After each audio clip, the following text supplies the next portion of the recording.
Hi guys. Hi everyone. So in this video, we're going to be giving our own personal review of Marella Discovery. Yeah, so this was our 7-night Caribbean cruise. So we're going to be going through the dining, drinks, entertainment, service, and just the general overview of our time on board Marella Discovery. Just for a bit of context to this cruise, as Laura says, we're 7 nights in the Caribbean. We had an outside cabin and we did the exotic islands itinerary, which was fantastic. Now, we're not going to talk about the itinerary too much, just because we want to focus on the ship, and itineraries vary from year by year, even month by month. So yeah, just going to be focused on the ship for this video. We will put a link down to our series though, as we did a daily vlog for each of the 7 days. So you'll be able to see what we did get up to on those different islands. Before we jump into the main part of this video, just a few facts about the ship itself. So it has 918 cabins and a maximum occupancy of 2,076 passengers. It has 8 restaurants and 7 bars and was originally built in 1996, and it entered service as Royal Caribbean Splendor of the Seas, which was the second Vision class ship before being owned and operated by TUI from 2016. So we're not going to go too much into detail about the flight, that kind of thing, but when we did arrive in Barbados, we got a bus straight from the plane that took us straight over to the cruise ship, so you don't go into the airport at all. So as we arrived into the port of Barbados, we saw the very tippy top of Marella Discovery, because it's quite a small ship, so we realised we couldn't really see it too much over the building. So the first time we really saw the ship was after we'd completed the check-in part of it with our pictures taken, that side of things. And then we walked out ready to go up the gangway, and yeah, we saw it for the first time. And it was still pretty big, but much smaller than something like Symphony or Avia that we'd been on before. Yeah, definitely. When we went into the port of Barbados and saw P&O's Avia, it was towering above everything else around it. It was crazy. But yeah, still very, very pretty ship. As we got on board, we made our way to the cabin, and already we were greeted with a lot of friendly faces from the Marella crew, which was to be the start of what really was a fantastic show of service for the entire cruise, but we'll get onto that later. We quickly put our backpacks and our hand luggage into the cabin, and we went to the atrium, where we were greeted with a fantastic looking atrium, to be honest with you. It was 2 kind of grand lifts with gold trim, and it just really, yeah, it really set it off. It was a fantastic atrium. Yeah, it looked really fancy. We found ourselves back there quite frequently. And then I had to go and drag Dane along to find the alpaca. So we went to find the pink one first of all. We had a lot of photos with that alpaca along the cruise. I was just about to say that. I was just about to say we must have had about 50 photos of us 2 with the alpaca over the course of the cruise, yeah. And then we went straight up to the pool deck, where we had a little wander around the ship. We took in some of the views of the Caribbean Sea and some of the neighbouring ships that were nearby as well. And we decided to get ourselves a margarita. Yeah, it was the perfect start to the holiday, really. It was quite a hot day, so an iced margarita was the perfect treat. After our drinks, we decided to just grab a quick bite for the buffet, just for convenience, and then we went back to the cabins, which is what we'll talk about next. So for this cruise, we decided to go for an outside cabin. We did do a full cabin tour and review at the time, so I will link that if you want a little bit more in depth on this particular cabin. But just a few general points on the cabin. We thought the size was great. We really liked having the window to look out at the Caribbean, and it was nice to get some daylight in. And I thought there was loads and loads of storage in this cabin. It was fantastic. Yeah, the size was excellent. We never wanted for any space whatsoever. It was fairly quiet where we were as well. The only thing that I would probably touch on is just because it's an older ship, it's not equipped for kind of, you know, modern day everybody having a phone and electronic devices, so there weren't a lot of outlets. But other than that, it was fine, and it didn't really affect our cruise at all. Yeah. One other thing as well with the cabins, I'll touch more on it when we start talking about service, but our cabin stewards were amazing, and we had a few different towel animals which were left in the cabin, which were a really nice touch. And there was also 2 turn down services a day as well, which I know a lot of cruise lines have done away with, but Marella have kept that 2 turn down services a day, and they give you a chocolate every day as well, which is lovely. Okay, so in this section we'll be talking about the drinks on board. Now, it is important to note that we got the premium all-inclusive drinks package. We're not going to focus too much on comparing the two because everyone has their own personal taste and you'll do what's right for yourself. But we personally really enjoyed the premium all-inclusive drinks package. Yeah, so from the fact that you got cans of pop, that actually became, I think, my favourite thing, because sometimes you just want it on its own, sometimes you want it as a mixer, but it's nice to know it's always fresh, and it's, I mean, not so important, but it was the branded one, so it was Fanta, Coca-Cola, that kind of thing. It did also give you access to some cocktails that weren't included in the standard all-inclusive, although to be fair, we didn't have a lot of cocktails on this cruise. The highlight for us was the wider selection of spirits that you could get on board, to be honest. Our poison of choice throughout this cruise ended up being a double Grey Goose and what did we have? Was it Diet Pepsi? Diet Coke and Red Bull at times if we felt like we needed some more energy for like the silent disco. Yeah, yeah, pretty much. I mean, Grey Goose, we would never buy it if we were on land, but you know, it's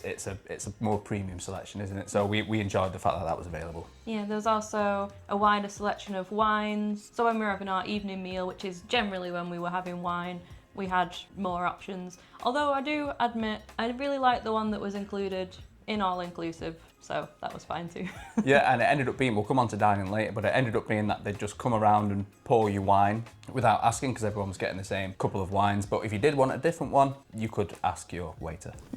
Also included in the premium all-inclusive was drinks at the coffee port. So included in that are some of your cold brews, some of your regular coffees, some kind of luxurious kind of hot chocolate style drinks as well. The coffee port was fantastic and something that we didn't really enjoy up until the end of the cruise, which is something we regret. But anyway, that's all included in the premium all-inclusive. So the only thing that's not included on all-inclusive or premium all-inclusive is water. So they've got different points around where you can fill up refillable bottles, or they put a little glass container in your room, in your cabin, so that you can fill it up yourself. But yeah, water isn't included on any of the packages, just so you're aware. So if you are going on Marella, do take yourself a couple of plastic water bottles perhaps, and there are water refill stations all around the ship, both on the decks where there's nothing but cabins and on the decks where there's stuff going on as well. So we did enjoy having access to the premium all-inclusive. It meant we weren't really having to think, oh, are we going to have to pay extra for this particular drink? We tried,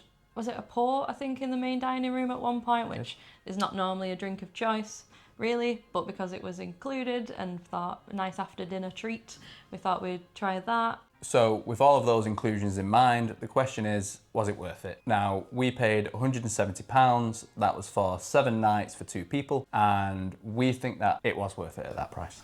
Yeah, I definitely think we got our money's worth, and that was without trying, really. Obviously, mileage may vary according to your own personal taste and what you like to have a drink of, but yeah, that's it. We thought it was worth it at that price. We'll put a couple of menus in here as well, but you don't have to be on the premium all-inclusive drinks package to get some of these premium drinks. You can just choose to pay a small upcharge. So if you fancy a bit of a treat every so often, but not necessarily pay the whole package, you can do that as well. So next we're going to talk about the dining on board. Unfortunately, we didn't book the speciality dining in time, so we didn't get to do the great musical afternoon tea. We didn't get to go to Surf and Turf or Kora. So unfortunately, we can't talk about that in this video because we wouldn't be able to give very good information.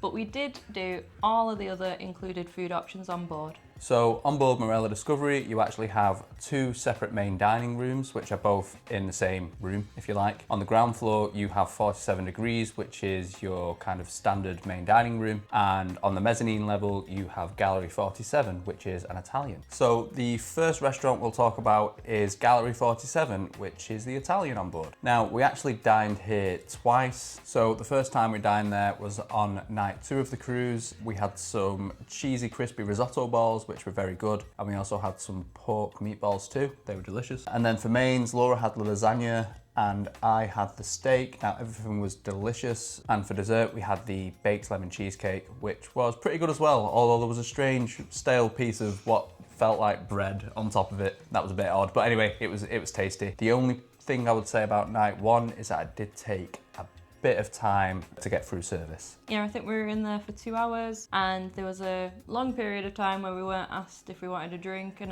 we realised from going again that there should have been a bread service, which we didn't get the first time. So I don't know, there seemed to be a little bit of a, I don't know, it wasn't quite so smooth that first time we went. Yeah, I would agree with that, but the second time we went was much better. That was actually for Valentine's night, and yeah, everyone was kind of dressed up in red and white for that night. It was a great occasion, and we actually got seated with a view of the sea just to the side of us on a table for 4 as well, so that was a lovely treat. In terms of food on night 2, I had some calamari to start, and Laura went for the pork meatballs. Then I got some chicken, somehow managed to avoid pasta in the Italian twice, and then you got the carbonara. Yeah, so there was a slight upcharge for this, but it was so worth it. It was definitely one of my favourite things that we ate on board the whole cruise. It was awesome. And for dessert, I had a chocolate and hazelnut cheesecake, and I don't quite remember what you had. No, and even looking back, I didn't know what I was eating at the time, but it was basically some lemon and almond casing from what I said. But it was really good. It was really, really tasty. I hope that helps. One thing we would say about all 3 occasions we went to a main dining room is that it pays to get there early. Based on our experience, the first time we went to the Italian, both subsequent times we went to the main dining room, we went early. The service ran a lot more quickly and a lot more smoothly. Yeah, I definitely agree with that. Yeah, so when we ate in 47 degrees, that was on our formal night. We got a really good table, and again, because we were there early, we got seated quite easily, quite quickly, put our orders through quickly. Wine was flowing. So yeah, Marella's formal night is dress to impress night, and they do have a bit of an elevated menu for this night. Now we both went for our mains for something that was, again, an upcharge, wouldn't you know it, again. But for our starters, Dane had the French onion soup and I had the brie wedges, both very good. So I had the sirloin steak. I asked for it medium. It's quite a thin cut of steak, and parts of it were medium well, or more well done, but there were parts of it that were still medium. Overall, it was still a good dish. And you had the lobster thermidor frites, didn't you? Yeah, they were quite good. Yeah, really enjoyed those. No complaints from me whatsoever. Yeah, delicious. So for dessert, Dane had the Millie Philly and I had the crepe Suzanne, I think was the sauce. Now, during this bit, we had just another bit of really good service because wine was knocked over. And the way that they handled it, though, you wouldn't have known anything had ever happened. They switched us to a table so quickly and they just got it cleaned up straight away, and I was just so thankful to how they handled it. It really excused my blunders for pouring wine all over your lovely dress to impress night dress. Well, any other night it could have happened, but yeah. But yeah, from start to finish, that meal was like perfect. Yeah, just loved everything about it. The service, just the food, the drinks flowing, and it was just a really good vibe. It was really good fun. Loved how airy the main dining rooms were as well. If you went earlier, the light was still coming through the entire wall, was basically just covered in windows, and it was lovely. It was really nice. Yeah, I'd agree with that. Yeah, earlier the better for us, for getting us a space and also just having the whole night ahead of you for entertainment.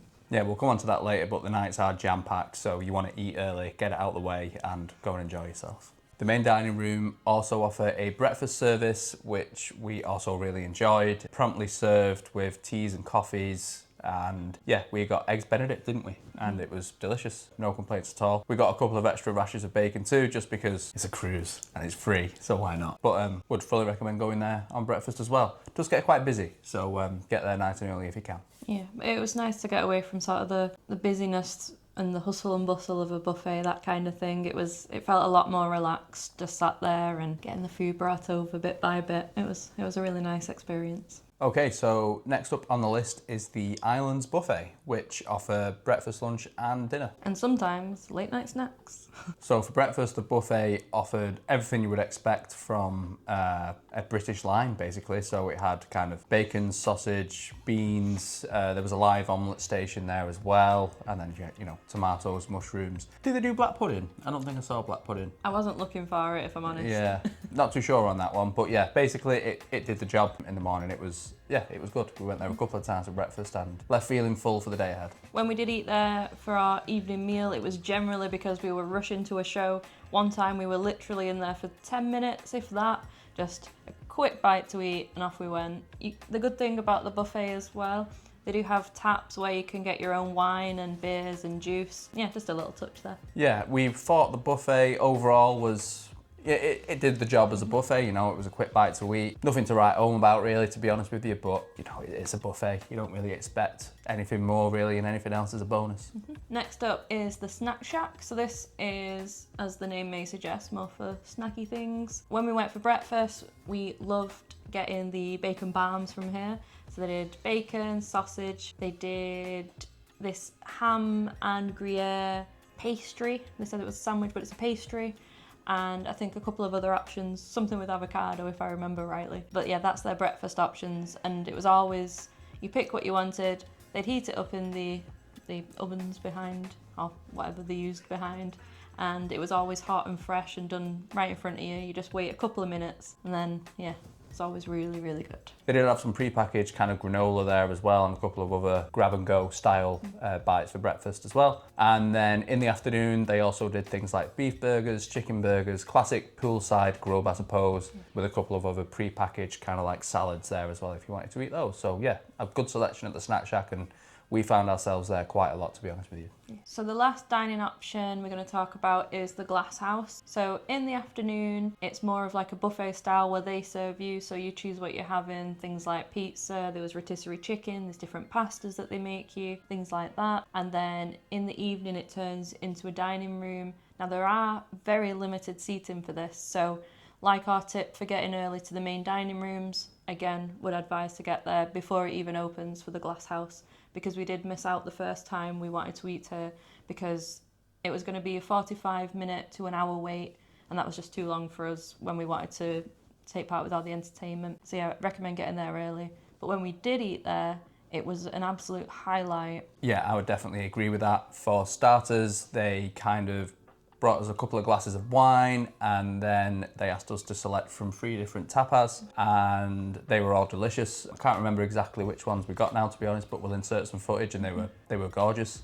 And all served in plant pots. That's what I remember from Oh them. yeah, they were, weren't they? Yeah, that was a fun one. And then for mains, we decided to go for another upcharge item, which were the skewers. Yeah, these were amazing, especially the beef. I remember thinking the beef was cooked how I wish the steak would have been cooked that I had in the main dining room. It was really good. So you could select 2 skewers. I went for 1 beef and 1 pork, and then you had both beef. No, I had 1 beef, 1 chicken, but I wish I'd got 2 beef. Yeah, the beef was definitely the highlight, and then it comes served with fries, some coleslaw in there as well, and it also gets served with a wrap as well. And it was a very substantial meal, really lovely. I actually had no space for dessert after this, which, yeah, really wish I did, but I was just so full. And I went for the Bailey's cheesecake. Now, because we'd chosen the skewers, the paid for option was that you could have had the key lime pie, but I really fancied the Bailey's cheesecake, and I'm so glad I did because it was so good. Again, there'll be footage here. So good. I'd recommend it. So yeah, Glass House, fully recommend going there to eat. It is an included option with a couple of upcharge items. Just get there early, which is a little bit of a theme.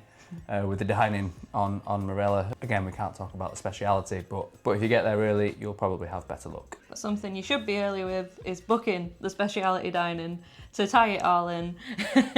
Yeah, we're not too sure when the bookings go live for the dining, is it? I don't even remember. I don't know. Yeah, so if you don't know that yourself, have a look around YouTube, check in with your travel agent or with TUI. They'll be able to let you know when all that stuff goes live. I do wonder if it's because we were on a 1-week sailing and the vast majority of people were on 2 weeks.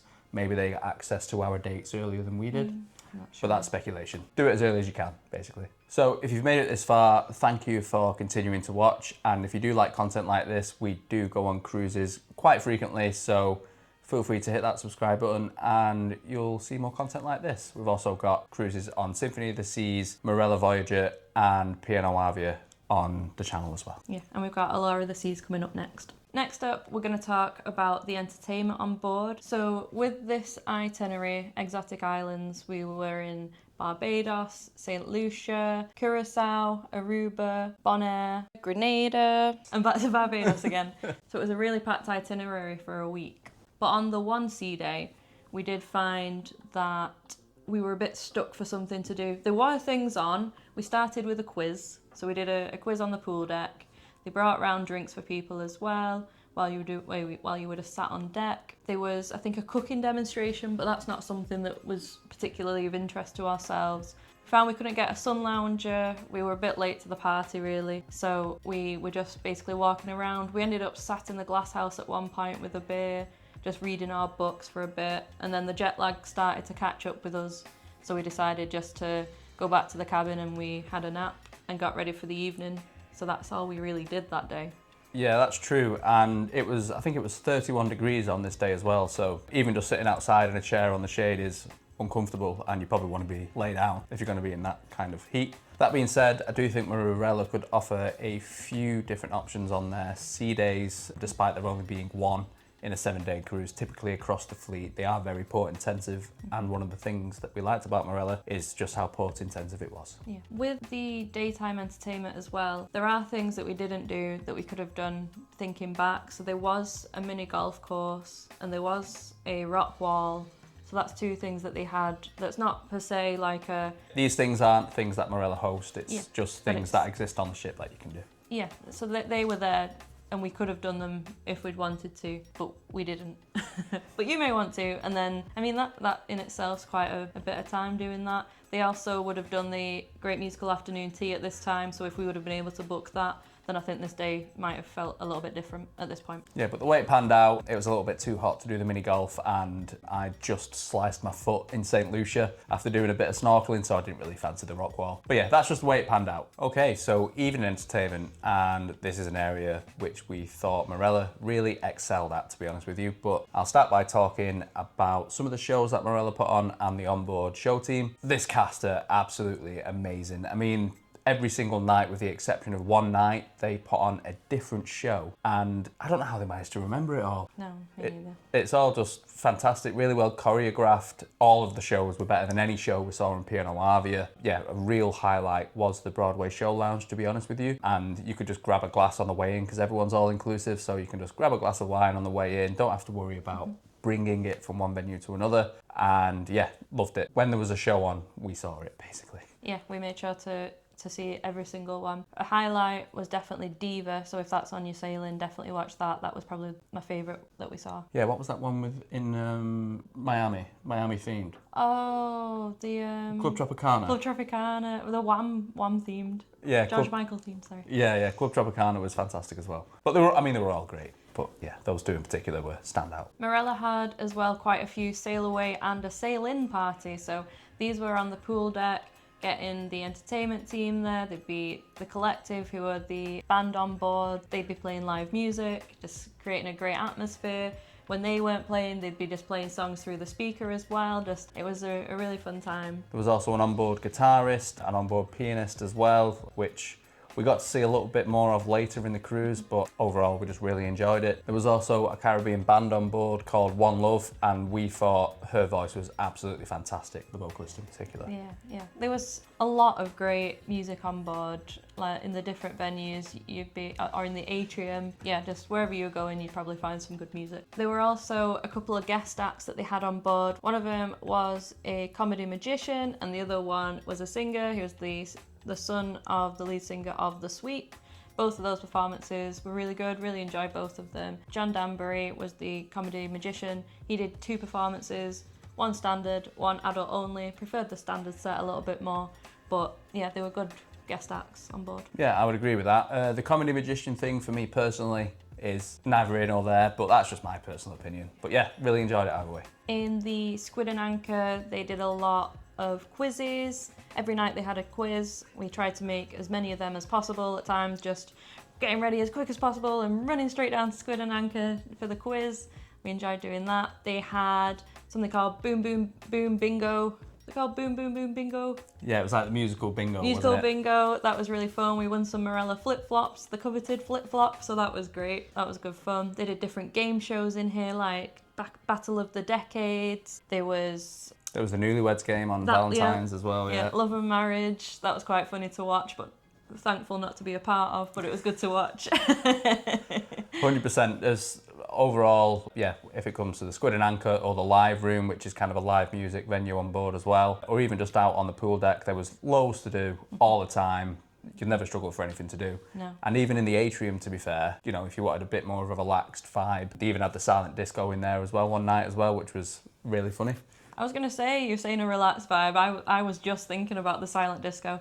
They did hold one of them, a silent disco, in the Squid and Anchor, but they did another one later in the cruise in the atrium, and we had a lot of fun in there. Also on board was Bar 11, which was, you know, in the day offered panoramic views over the decks and over the sea as well. But in the evening, it turned into a nightclub, which was really fun, kind of open until the early hours. And yeah, really enjoyed it in there. Didn't film it much because we didn't want to be, you know, busting out moves on the dance floor with the camera in our hand, really. But yeah, we had a really good time up there as well. Yeah, we didn't ever go while it was daylight, so any footage I have will be pitch black, but we really enjoyed the club nights there. So the last thing we're going to talk about is service, which, just to sum it up, was absolutely spectacular from start to finish. So it all started with the cabin staff. They were absolutely incredible, the whole team. And basically, anywhere you went, someone would always be saying hello. They stop you for a bit of a chat at times. If you'd spoken to them a bit, they'd get to